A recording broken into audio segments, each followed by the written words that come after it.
வாழ்க வளமுடன். கணபதியை பற்றி சென்ற தலைப்பில் பார்த்தோம். இப்பொழுது வக்ரதுண்ட கணபதியை பற்றி பார்ப்போம். வக்ரதுண்ட மகா கணபதி மனிதனுக்கு பலத்தையும் நலத்தையும் கொடுப்பதில் முதலிடம் வகிக்கிறார்.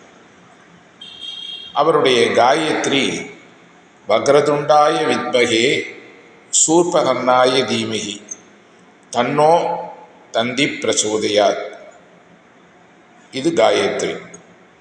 இதை சிறப்பாக எடுத்து பேசும் சித்தர்கள் முறைப்படி செய்யப்படும் பௌர்ணமி ஹோமங்களில் இந்த மந்திரத்தை சொல்லி ஆகுதி கொடுக்கப்படுகிறது. இதற்கு மூல காரணம் இந்த மந்திரத்தின் சிறப்பு தான். நலமும் வளமும் கொடுக்கும் இந்த மந்திரத்தை ஏற்ற கணபதி உபாசகர்கள் மூலம் உபதேசம் பெற்று ஜபிப்பது சிறப்பு. மேலும் சதுரார்த்தி தர்ப்பணம் செய்கின்ற கணபதி உபாசகர்கள் இந்த மந்திரத்திற்கு சொந்தக்காரர்கள். இந்த கணபதியின் பலனை நாம் கையில் பெற்றுக்கொள்ள மூல மந்திரத்தை 60,000 முறை ஜபம் செய்து அதற்குரிய அங்கங்களை நிறைக்க வேண்டும். ஹோமத்தில் நுனி உடையாத அருகம்புல்லை ஆர்ஜ்ய சகிதமாக இட்டு இந்த அருகம்புல்லில் கற்றையுடன் காய்ந்த நாளிகீர துண்டு அல்லது பூர்ணம் நிறைந்த மோதகத்துடன் ஹோமம் செய்ய கணபதி உங்கள் வாக்கிலும் கையிலும் விளங்குவார்.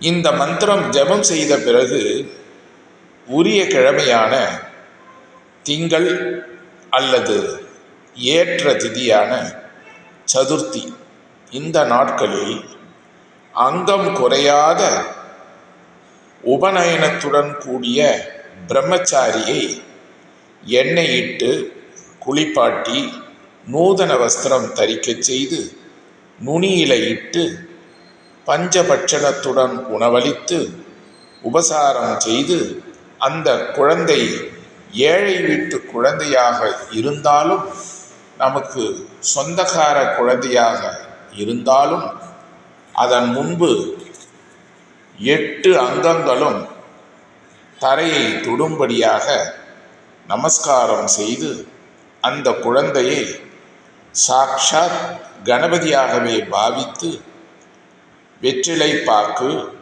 தட்சணை சகிதம் வழங்கி முடிந்தால் மாலை நேரம் வரை வீட்டிலேயே தங்கவிட்டு போக சொல்வது நல்லது.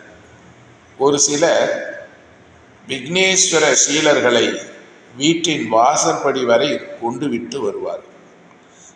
இது என்னை பொறுத்தவரை ஏற்றதல்ல. ஏன்னா அந்த கணபதி பிரதீபனிடம் அட்சதை அல்லது சர்க்கரை கொடுத்து அவனிடமிருந்து அதை வாங்கி பாத்திரங்களில் அவைகளை இட்டு பிறகு அவனை வாசல் வரை கொண்டு போய் விடலாம். இப்படிப்பட்ட பூஜைகள் செய்வதில் என்னுடைய குருநாதர் ஒரு வகை வழியை கண்டுபிடித்தார்.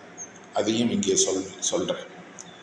தேங்காய் பிரமாணம் இழைத்த சந்தன உருண்டை, அதே அளவு அரித்ரா சூரணம் உருட்டியது, இதை அந்த பையனிடம் கொடுத்து அதை வாங்கி வைத்து கொண்டு தினம் அதை தரித்து வர மந்திரம் பிரத்யட்சமாக சித்தியாகும் என்பது என்னுடைய குருநாதர் பௌர்ணமி அன்று இரவில் கணபதியை அழைத்தபோது சற்று தொலைவில் இருந்து குரல் கொடுத்து பிளறியது என்னுடைய காதில் ஒலிக்கிறது.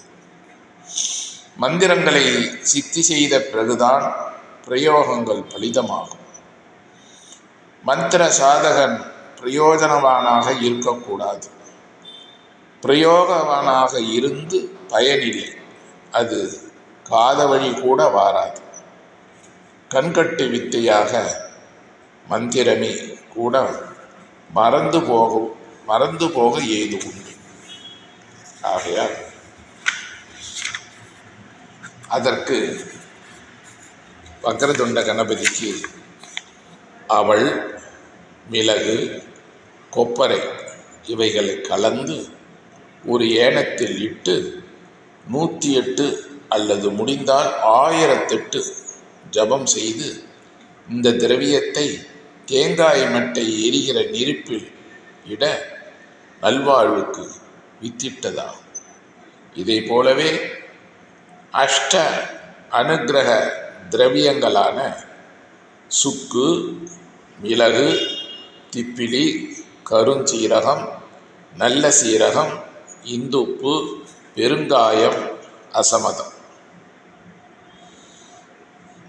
இதை என்னுடைய குருநாதர் அஷ்டமா சித்தி திரவியம் என்று சொல்லுவார். இந்த 8 திரவியங்களின் பொடியை நெய்யில் கலந்து ஹோமம் செய்தால் தனதானிய செழிப்பு ஓங்கும். ஆகையால்